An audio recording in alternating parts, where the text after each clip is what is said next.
"This one's all yours," said Tatum. "I know," said Theo. The cyclist turned on Grand Avenue. The Chevy followed. "Let's tail him for a while," said Isaac.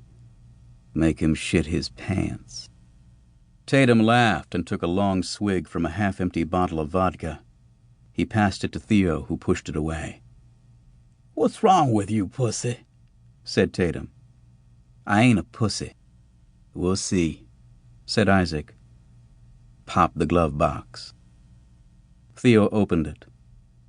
Inside was a pearl-handled knife with a 6-inch serrated blade that shone like a mirror. It was an impressive weapon, a collector's item with serious pawn value. "What you want me to do with this?" "Cut him," said Isaac. "Say what? I thought I just had to take him down." "What you think take him down means?" said Isaac. "Show me some blood, brother. That's your ticket into the gang. I can knock his ass off his back. That'll get him bloody." "Fucking road rash," said Tatum. "You think that's gonna make you a Grove Lord?" The cyclist was pedaling faster, glancing nervously over his shoulder every few seconds, obviously sensing that he was being followed.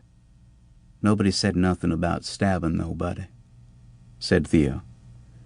"You want in the gang, or don't you?" said Isaac. "Yeah, I want in." Tatum took another hit of vodka. "Then shut up and do your job." Theo drew a deep breath and let it out.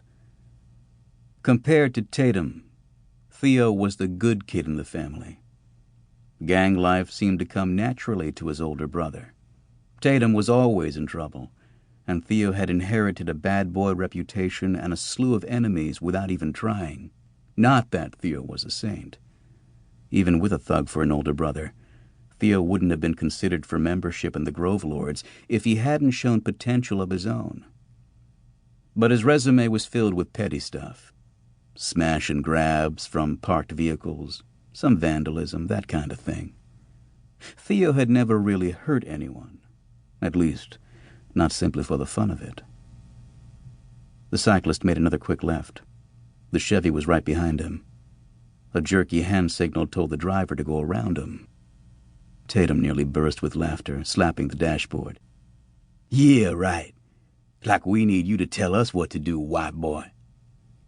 Isaac smiled. He knows he's in trouble. Theo was sullen. "I'm no good with knives." "Man, why do I have such a pussy for a brother?" said Tatum, groaning. Theo took a swing at him, but before it landed, Tatum had his younger brother's wrist in one hand and the knife in the other. "Don't you ever turn on me," said Tatum, showing him the tip of the blade. The cyclist suddenly found a higher gear. He was racing through the green light, crossing 6 lanes of stopped traffic on US 1. "Got ourselves a flyer," said Isaac.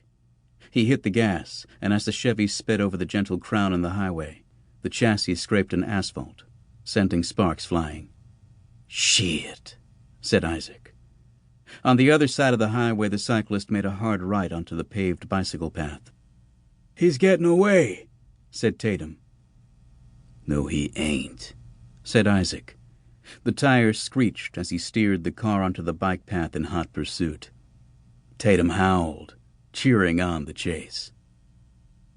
The path was like a narrow, winding road beneath the elevated metro rail tracks. A tall chain-link fence topped with spirals of razor wire bordered the left side, separating the public path from warehouses and auto repair shops.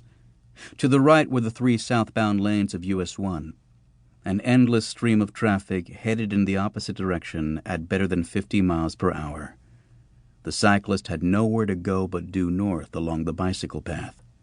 He swerved a few feet to the left, and the Chevy followed. The cyclist jerked to the right, and so did the Chevy. Isaac toyed with his prey, practically kissing the bicycle's rear tire with the Impala's big chrome bumper. The rider glanced back over his shoulder, terror on his face. He was inches away from being rode